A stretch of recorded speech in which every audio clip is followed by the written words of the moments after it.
Hi, everybody. It's Jennifer and Amanda and Michelle, and we are Ask the Techsperts. Ooh, I feel very like, I don't know, showrunner-like saying that. So welcome to our program today, and glad to have everybody here. And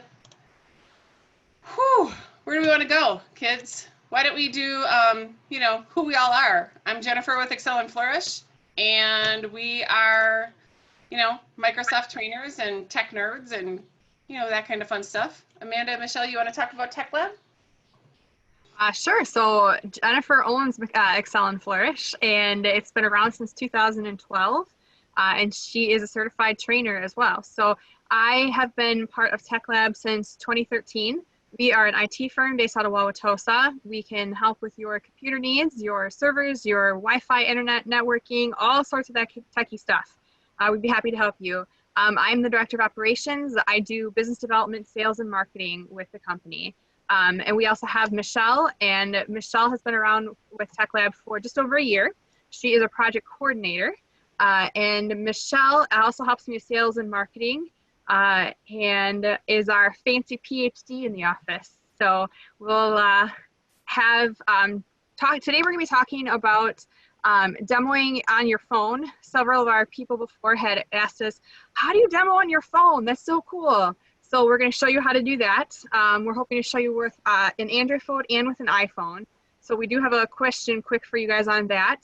And then from there, we also are going to be talking to you guys about file syncing, backup, and just cloud storage solution, how to know what to do, all those things. And we'll kind of have some informal thing there. Again, some information that you guys were looking for. So we'd love to have your feedback there. So quick question first is how many of you have an iPhone?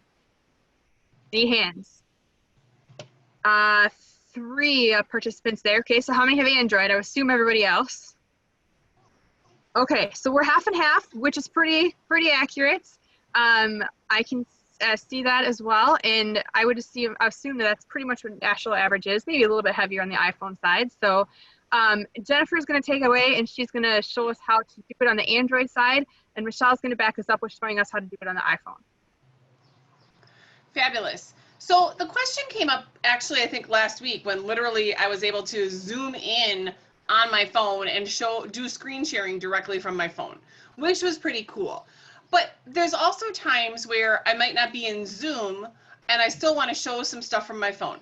So I'm going to come at this from the Android side, and I will also tell you that part of this goes to, like, most phones now have some things where you can stream, and I think iPhone actually probably did a better job faster with some of that stuff. So from the Android side, what you are going to see in a moment is what I was so excited to discover. Okay, this is my phone screen. I used the app from the Microsoft Store called Your Phone. And I also had to download the companion app onto my phone. And from here, I actually have my phone up on the screen right now. So so I can click to navigate, right? So you can click to navigate and things like that. So from now on, when I need to, when I'm doing a meeting, and I'm especially doing these, and I'm literally focusing on Microsoft stuff. So a couple of things that I would be highlighting on here is the example of using, and I think we've talked about this in other training. So using the actual native applications. So using a Gmail application to access any of my Gmail accounts, using an Outlook application to access my Outlook. And as another example, I actually have a whole different email accounts through a couple different tools. Again, I go native on those rather than just using my phone account. This also allows me to, again, use these different features, including a sidebar. Ooh, will that work? There. Even my sidebar feature works there. And I can go to all of my open applications and things like that. So that was just a quick, hey, you guys, if you didn't know, it's, depending on what you're trying to do, that you could actually do that. And this should work too. No, that's not the one I wanted. I wanted to go to where all my apps are. Not it. And I don't know how, when you're used to doing it with your fingers on your phone, because I sort of wanted to show you how I keep my apps organized and that's not going to work because this is open stuff. That's okay. So again, the other thing that I liked about this particular application that I brought in is I could actually like literally be tied to my phone with my notifications, messages, photos, anything like that right in here. And if you're trying to copy files from your phone to your computer, this is another way you can do it. So the app, the Your Phone app is on your computer, and on your phone, it's called the Your Phone Companion app. And so they literally knew to look for each other and sync up, and it was pretty easy. But back to the idea of a demo, I just need to shift this real quick because here's what happens. Make sure that this ends. Okay, my phone is back. Oh, wait, I'm going to try it one more time because I did want to show you how that's organized, and now I figured that out. One moment. Do my screen share. And go to my phone screen. It does require you to give permission on your phone as well. So let's do there. So just so you guys know, like I see a lot of people who like swipe all over their screen to get all of their, applications and things like that.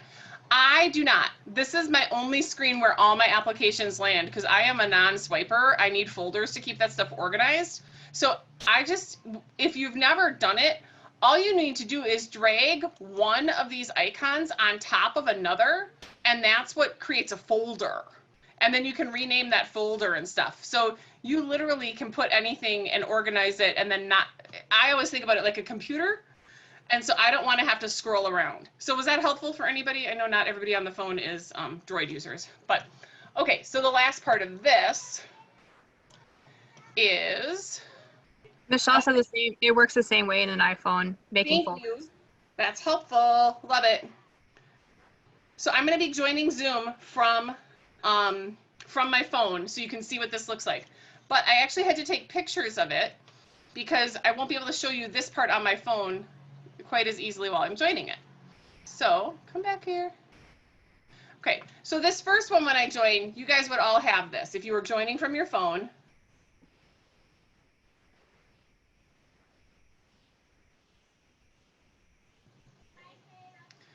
you get, okay. That should be better.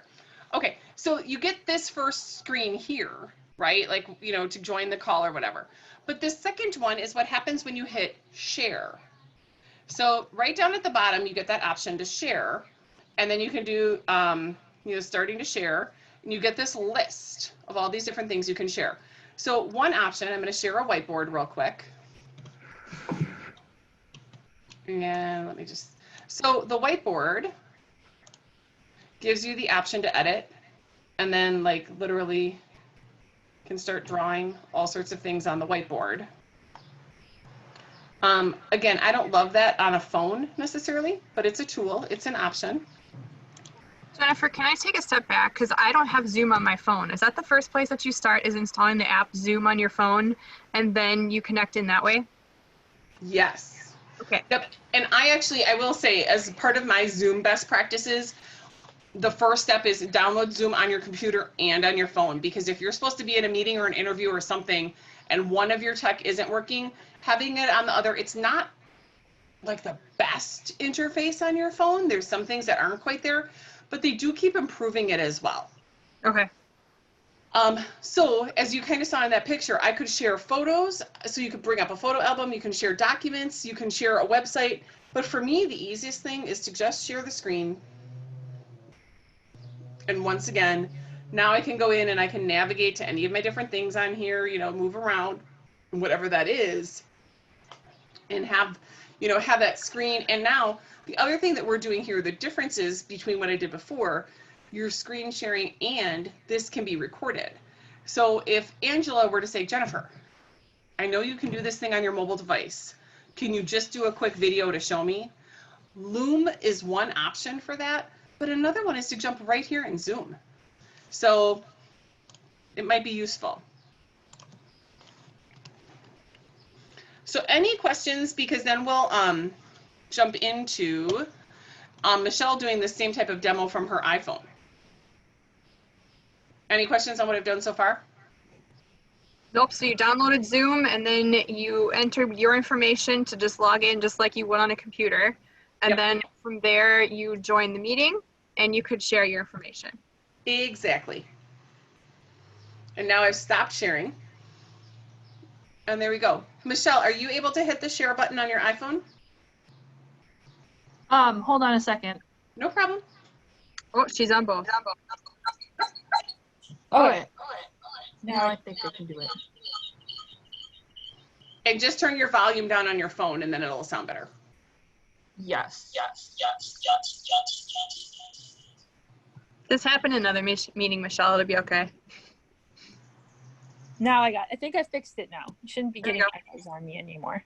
Yep. So what you do, let's see, you're not gonna be able to see this, so I'm gonna have to see if I can do it. But at the bottom of your screen on the iPhone, it says, like, for example, mute, stop video, share content, participants, and the 3 dots with the more.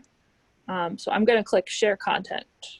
Yep. Oh, Amanda or Jennifer, my cell phone is not a host in this meeting. Can you? Fixed it. Thanks. So I will click share content. And when I click share content, I get that very similar screen to what Jennifer had. It says screen, photos, iCloud Drive, Dropbox, Microsoft OneDrive, Google Drive, Box, website URL, and bookmark.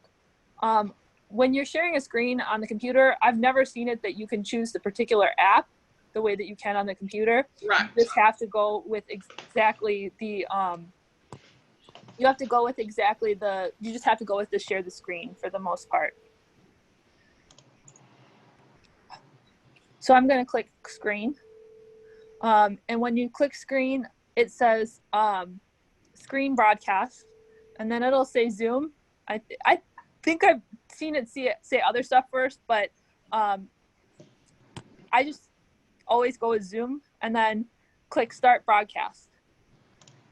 Yep. And then it does a countdown and then you'll see it. So you can see here where it says stop broadcast, it previously said start broadcast. Perfect. So I clicked on that. Now I do have to say that, and then I can just swipe up and you guys can see my screen. And you'll see whatever shows up on my screen. So yeah, always make sure that you have a pretty screen, just like you would on a computer. Make sure your desktop is clean enough before you start sharing, and you don't have your bank statement up on screen or something like that. I've never gotten out of Zoom except for getting out of that previous screen, except for by swiping up. So I have to say, even if you have your bank statement up, like it shouldn't automatically show unless I swap like that. Got it. In the middle of sharing. Still a good best practice, though. Yeah, absolutely. You don't want to accidentally share your bank statement. That I would say that's just the best practice in life. Yeah. Okay. The other thing I do want to note though, because I had this issue when I first started doing on Zoom, is that you have to give permission. I think it's to the Zoom app that it can. I think it's to show basically so that it can see your screen. So you can get to that on settings, and just when you scroll all the way down to the bottom of your settings, you'll see Zoom as an app, and it'll tell you when you first start doing the Zoom settings, or when you get to that screen about to start the broadcast, or just before it, it'll tell you if you need to change something in the settings, but this is how you get there. Love it. There'll also be a link in the Zoom app to tell you how to do that. I think that helps. And again, I don't know that it's something you guys are going to need that often, but I will also say, if you're out and about and want to grab it, that's a great way to do it. Hi, Brad. Welcome. Okay. So unless it didn't look like you guys had any real questions as we were going through, but before we move on to our second segment, are there any questions?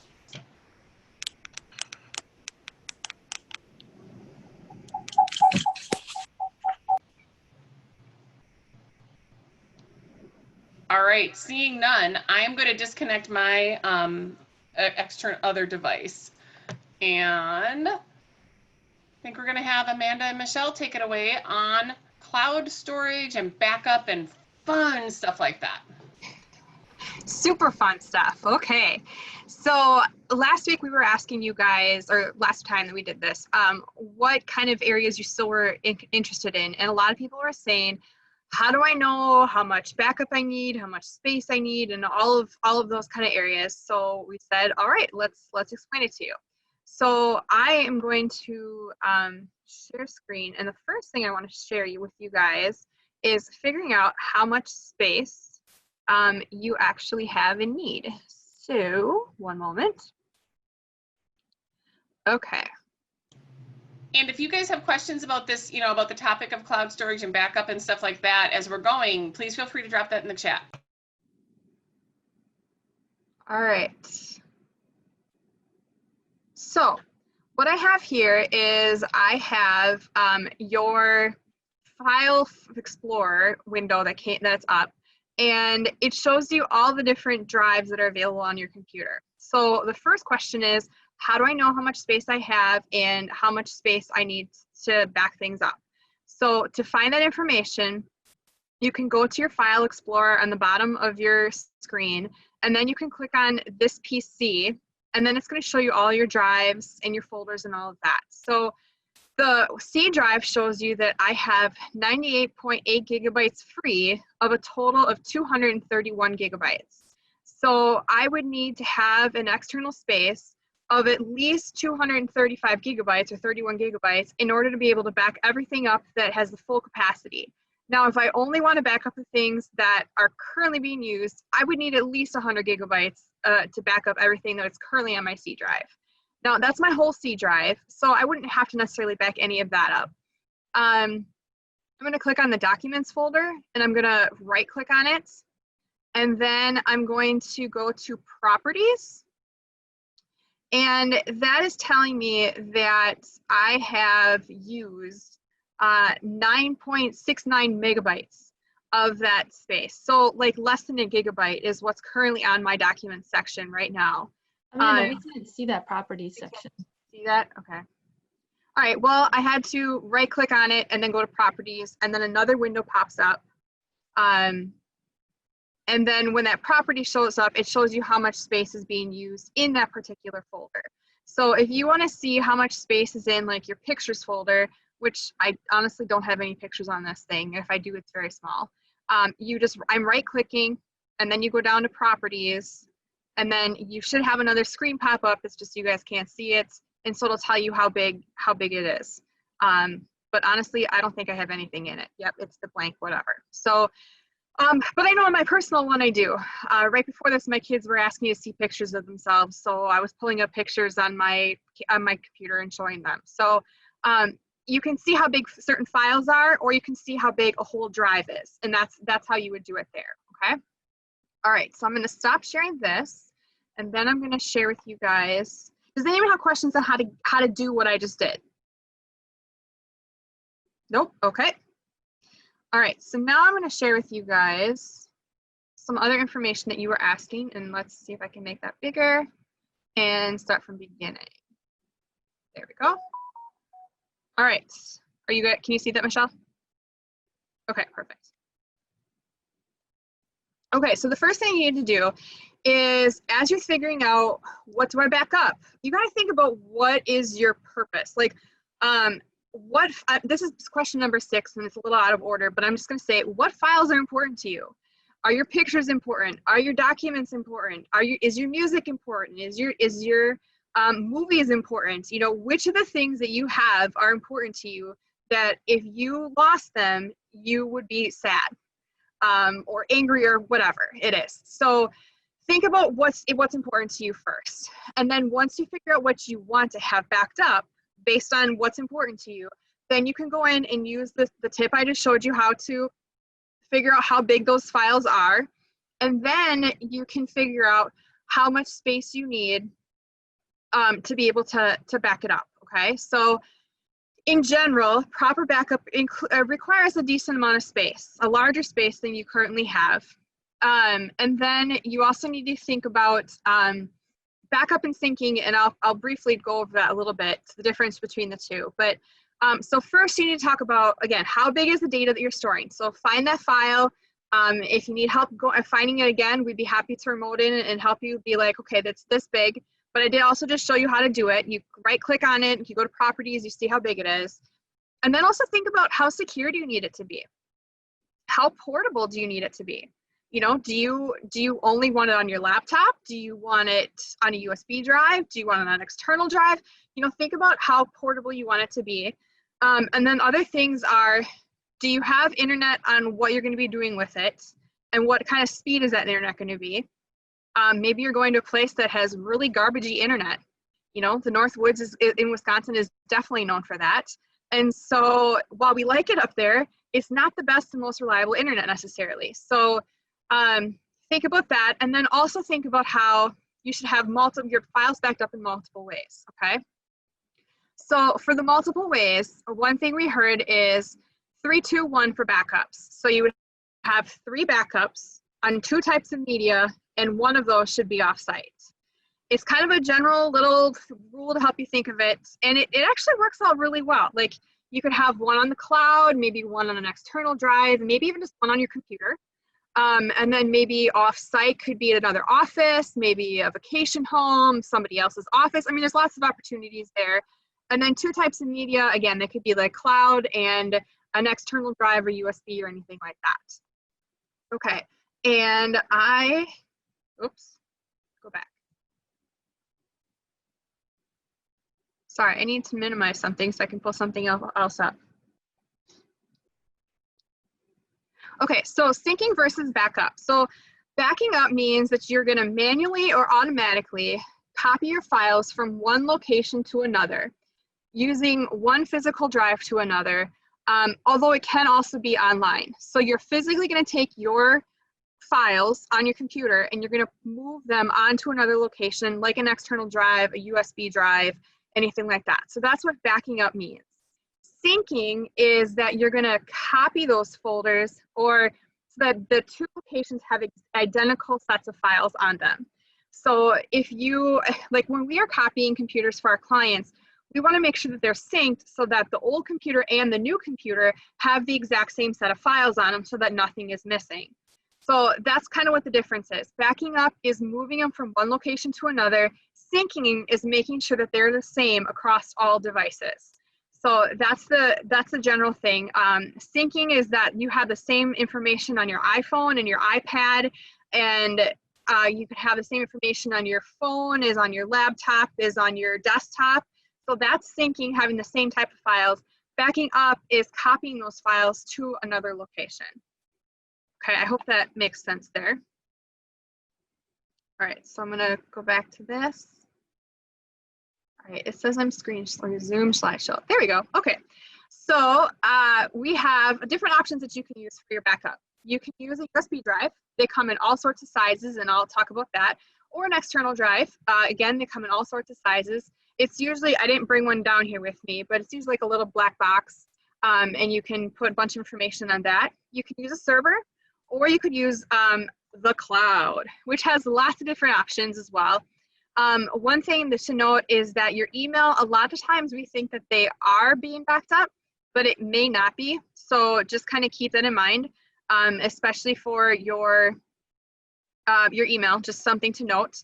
Other cloud options could be Google, Microsoft, Apple, Amazon, Dropbox. There's lots of options there, and I'll go over several of those. All right, did that. I just hit advance and now. One moment, experiencing technical difficulties.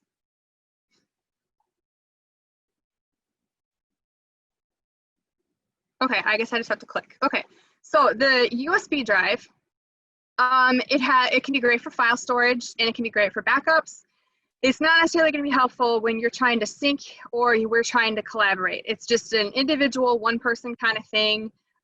People who have your USB drive is mainly going to be yourself, so I'm not going to be able to collaborate with Michelle on a document that's stored on my USB drive, okay? There's a large variety of sizes. You can get really small or you can get pretty big. Like there's terabyte options, right, Michelle? I know you've been looking at them more than I have. I believe that there are. Jennifer's agreeing. There are multiple terabyte options. Okay, so then in general, they can be secure and they can also be encrypted. So if you need something to be encrypted, a USB drive is definitely very common. They're easily portable and it kind of depends on the size, but most of them are pretty small. And then you just need a USB port. So there's lots of options there. A server, it can range in various sizes. Several people basically have like another computer tower set up as their server. But they can also be bigger and be stored on a rack and kind of go from there. But you can use it for file storage. They're great for backups. They're great for file syncing. But again, they're not necessarily great for collaboration. People can access them multiple times. So like if Michelle and I are on the same server, we can both open the document and see it, but only one of us can be editing it at a time. So it's not perfect for collaboration, but at least the files are on the same area. In general, it's also secure and you can encrypt your servers as well.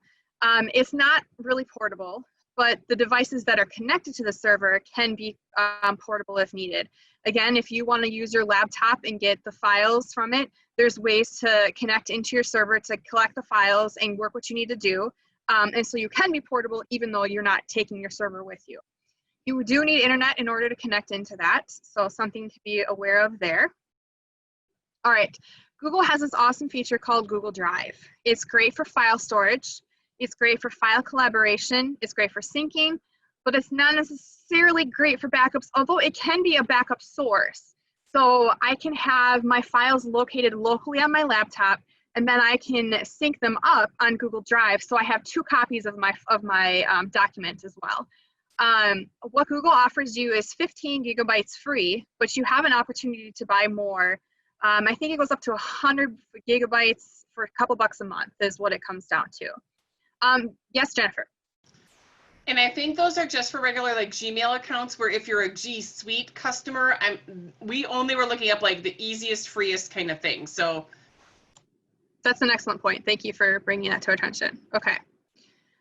In general, Google has good security, but just keep in mind that you're following Google's practices. You're not following your own personal security practices. So just note that. It's important whenever you use anything on the cloud to not just skip and click, yeah, I agree. You actually need to look at the terms of use and read them and see what you're agreeing to so that you're not like, oh, I agree to that?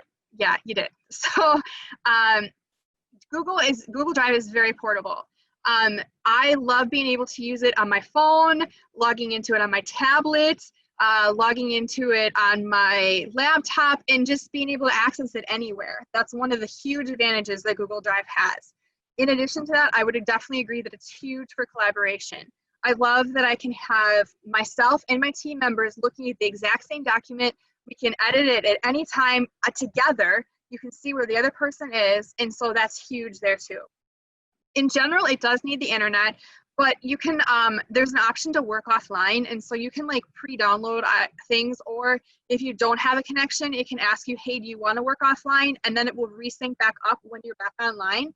So that is a really cool feature that Google Drive has as well. So Google Drive includes a place for file storage, but it also has word processing, teleconferencing, spreadsheets, all sorts of stuff according to Gmail. And we can do a separate thing just on that if you guys are interested. So Microsoft has OneDrive. It's the same idea as Google Drive. It's through Microsoft though. So it's great for file storage. It's great for file collaboration. It can be great for syncing. Again, it's not necessarily great for backups, but just keep that in mind that it can work as a form of a backup as well. So again, you can have something on directly on your computer, and you can put it on your OneDrive as a backup as well. And Microsoft also has the built-in collaboration feature, just like Google does, so that you can have more than one person in your document at the same time, and you can work on it in real time together. You get 5 gigabytes free with OneDrive. Is there a paid option, do you know, Jennifer, that you get more, or is it just the 5?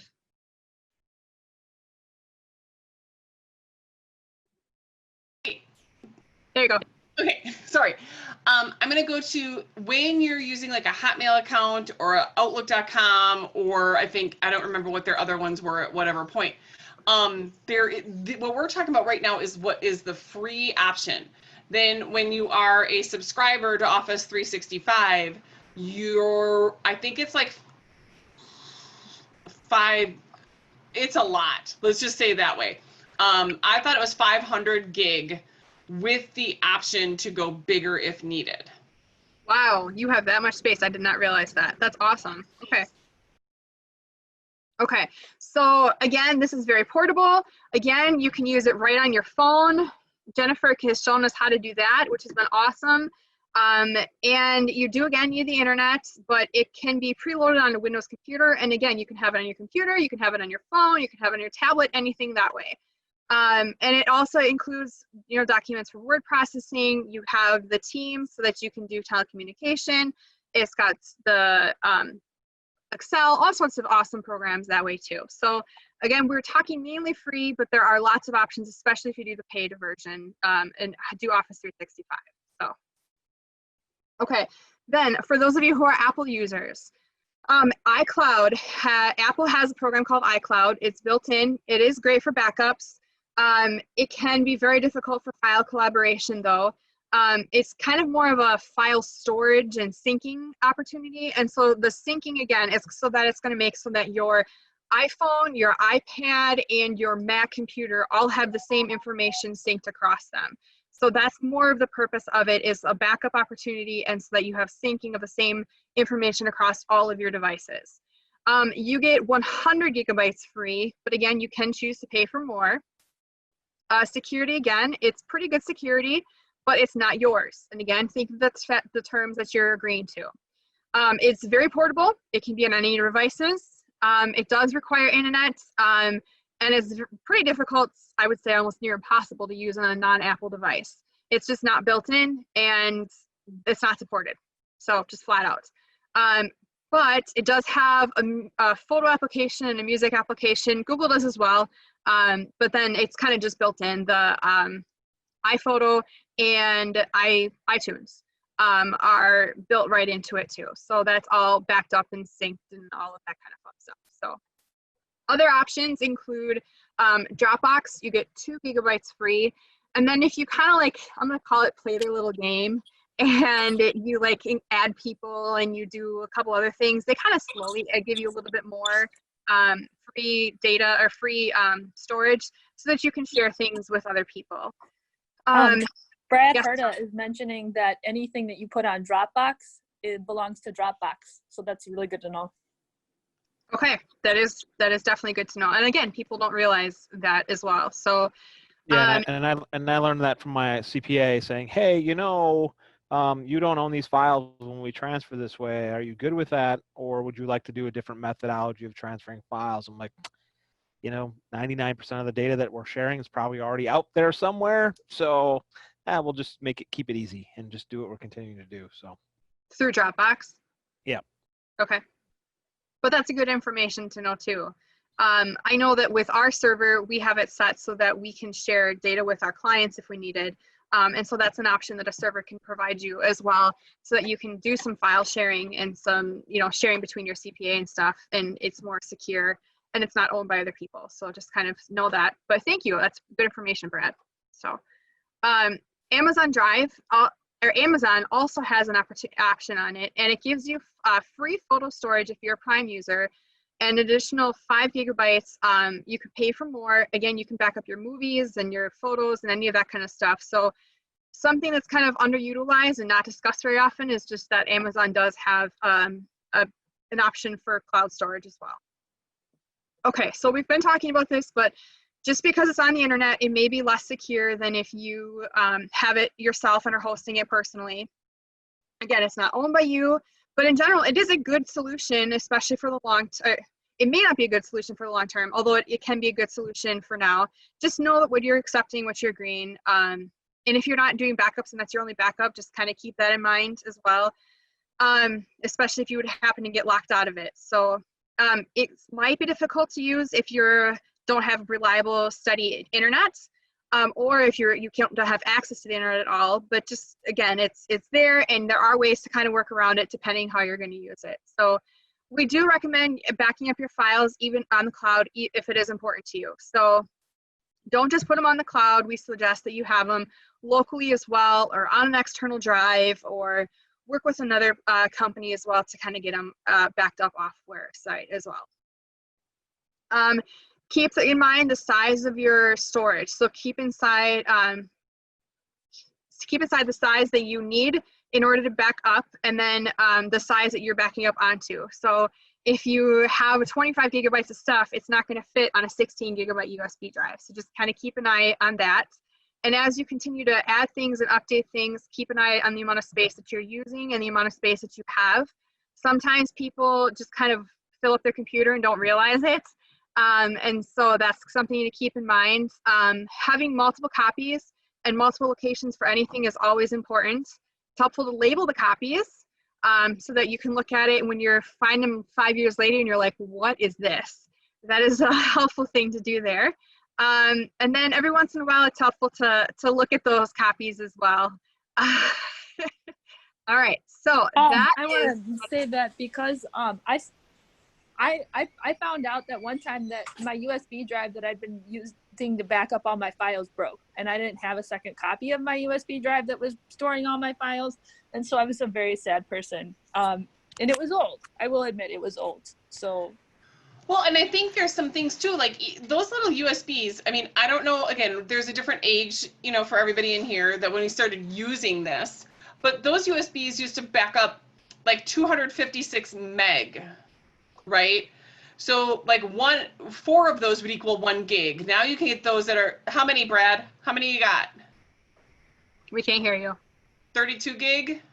64 gig? That one was an 8 gig. This is a 16 gig. I mean, it's amazing what you can put on a little thumb drive. Right. And so, but the thing is, those are not backup solutions. Those are file transfer solutions. Those, my friend, are backup solutions. And those got it going on. Yeah. Those are great. But the reality is, like, people think they put all their family photos on something like that. They can go bad, right? So again, that's why I'm going to the backup of the backup of the backup. And where I learned this was 2012-ish, something around that time. Within a 6-month period, I had 3 computers die and lose hard drives. So it was like, got it set up. Like, it was old stuff, but like you just think you'd recover and it all go again. And finally, I'm like, absolutely not. So I actually have a server at home because my boyfriend is a complete and total nerd. But there's like 4 types of redundancy. The only thing is user error. At one point I called him and it would have been, let's say, 7 o'clock at night here, which is like, what, 2 in the morning his time. And I'm like, hey babe, if I delete something on the server, there's still backup on there, right? And he's like, no. So user error can also screw a lot of things up. So backup to the backup of the backup, and maybe double that. I don't know.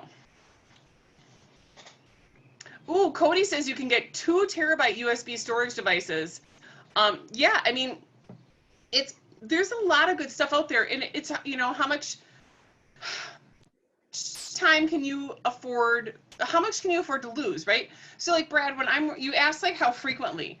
When I'm working in a Word document, that's auto saving every 2 minutes. Same thing in Excel. Like I don't want to lose that kind of time. You know, yeah. Yeah, I've learned that autosave feature needs to be turned on the hard way all too often. Especially in Word document processing. When you're working on the cloud, it's automatically saving it for you like every so often. So when it's syncing like that, you don't have to worry about it.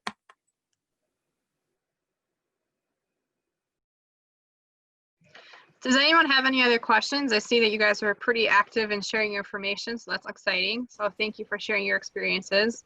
Does anybody have any good examples of what kind of syncing, backup, things that they use and processes that they use to do it? I think Jennifer was sharing hers in the chat, it looks like. Well, and plus a strong thank you to Cody for his active participation in chat and answering a bunch of questions as they came up. So like totally virtual hands, round of applause to Cody, the guy behind the scenes right now. Yeah, truly appreciated. And I will say, I think one of the things that might be an interesting conversation, but I don't know if we're the right people to have it. There's different companies that do this really well, is the photo organization, like photo backup and organization. I know, like, I would love to learn that, Photo but I don't naming. know that I'm the person to teach it. Brad? The naming, right? Because image 4536 dot whatever doesn't really do me a lot of good, right? Because it's trying to find it and recover is always a challenge. So. And I know there's other companies like Pixology. They do an excellent job on helping you archive your photos, and that's what their whole business is run on. I mean, we can help you figure out how to back it up based on, you know, what I was explaining today, that, you know, you have different copies of it and that kind of thing. But I would agree with Jennifer that there are companies that focus specifically on backing up your photos and archiving them, setting them up properly so that you can find them, especially now that our photos are more digital than they have ever been before. So something to kind of note there. so we always like to ask at this point, what else is on your mind? And the topics that we got today were because there was a fabulous Susie Moon. I think she might still be on last week. Susie, you did miss the phone demo, but we'll have it on replay. Okay, thank you. Actually, I should know, are you an iPhone or an Android person? I'm an iPhone. Okay, so yeah, so skip over part of what I did and go to the part that Michelle did in the first part, and that'll get you to the demo part of that. But if there's any other burning topics that you guys have, we always love sourcing it for our next show. Any other burning questions or thoughts that you guys are looking at?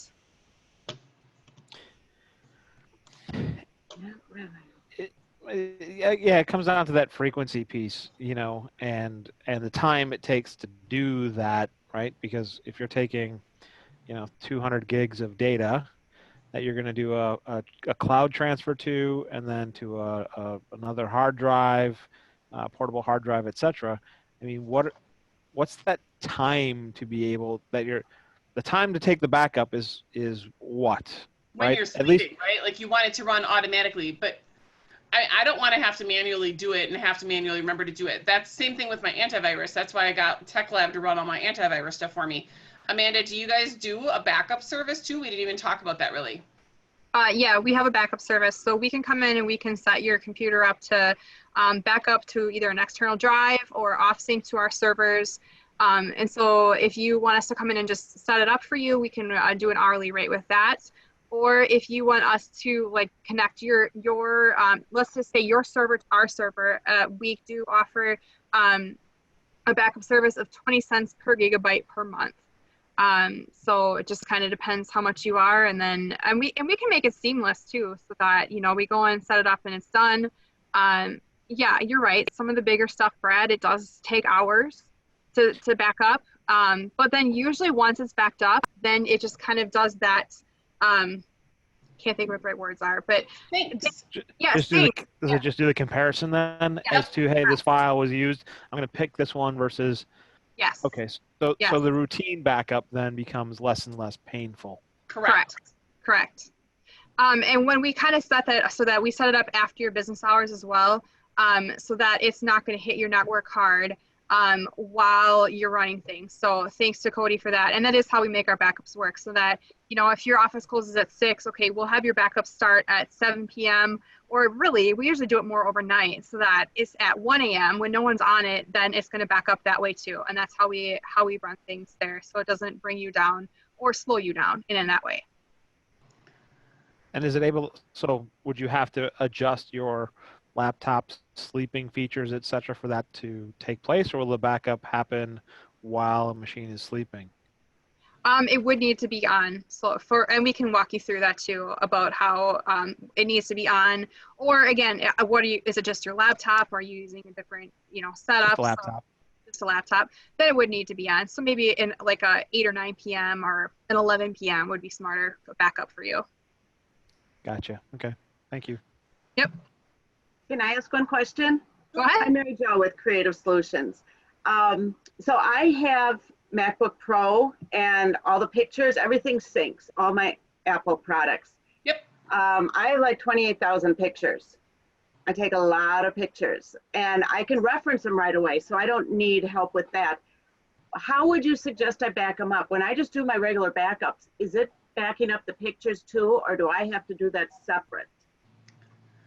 We'd have to look and see how your backup is set to make sure that it's backing up your photos, but it should be backing up your photos. That's usually, I'm going to say, a default setting, but to double check, we would have to go in and look at your computer and make sure that that's selected and then it's being backed up that way. Okay, is there a backup that I should buy just for backing up pictures, do you think? So the cool thing about Macs is that you have the time machine. There it is, time machine built right in. So that you wouldn't necessarily have to have a separate backup. But keeping in mind that 321 backup, right now, Time Machine is similar to like a cloud option where it's like taking your stuff and it's putting it on a Time Machine. So then if you would need to pull things back down, then you could do that. So if you wanted a separate place, then that's when you would buy like an external drive or another option to back things up that way. Okay. Well, and again, if you remember from earlier, one of the things that we were interested in is that it seems that Amazon backs up photos at no cost. And I don't know what their motivation is for that. That's weird to me. But honestly, I would look and see, because they did not indicate that there was a limit. As long as it was a photo, file extension, they were going to do it. I think that said it was Amazon Prime. Yeah, correct. If you have Amazon Prime, correct. Okay. So I think that a lot of us who do have Amazon Prime, we're not taking advantage of all the things that come with Prime, and that's one of them. So I'm like, well, yeah. Again, back up to the backup of the backup. Okay. Yeah, I was gonna say I do backup files that are important to me multiple times, so I have a backup of my computer, but then I have a backup of the photos. So that way, the other nice thing about having that backup of the photos, like specifically, is that if you go to a different computer, you can take a look at those photos. Or if you want to take it into Walgreens and have them printed, you can have it done directly from the US, from the potentially like external drive. Okay, thank you. As we field any other questions, I'm seeing future shows. It says June, it's July is what we meant. So July 9th. I'm Jennifer. What an amateur. July 9th at 2 p.m. and July 23rd at 2 p.m. Are when our next shows are going to be in July. So we appreciate that. Thank you for fixing. There we go. It's all good. Do you guys have any other questions on backing up, syncing? How much space do I have? How much space do I need? Any of that kind of stuff. We appreciate your questions and your discussion today.